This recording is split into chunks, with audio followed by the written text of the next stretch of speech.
24 years old na ako nang malaman ko na meron palang pagkain na ang tinatawag ay espasol. Legit ha, nung nakaraang taon ko lang nalaman na meron palang pagkain na espasol dahil dun sa outing namin kasama yung mga kawork ko dati. At ngayon titikman na natin siya. Ganito yung laman niya sa loob. Ano to?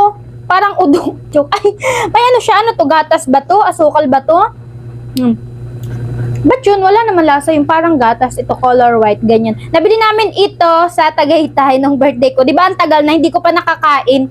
So yan, tingnan natin. Tingnan! Tikman! Ano to? Ano kunyari ay malagkit, ganon?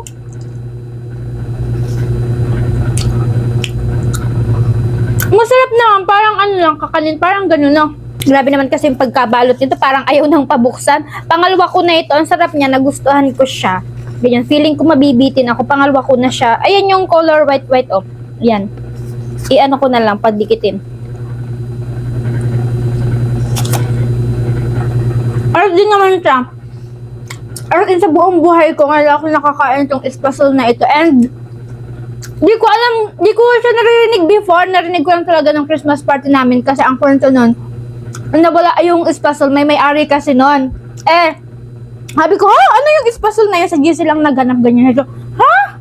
Ganyan. Tapos sabi ko sa boyfriend ko, may espasol palang pagkain. Sabi niya, di ko pa nakakakain. Sabi ko, ay, magtatanong baga ako kung nakakain ako. So, yun, masarap naman siya. Pangatlo na natin. Saka, ang hirap buksan kasi silyado masyado na para bang ayaw ipakain. Kayo, ilang taon na kayo nakakain or ilang taon kayo bago nyo nalaman na meron palang espasol na pagkain? Hindi ko kaya alam na. Nakatatlo ako. Feeling ko, bitin siya, masarap siya. Kung di pa kayo nakakatry ng espasol na yun, ganyan. Subukan nyo na kasi ngayon lang din ako nakakain ito. Masarap ha.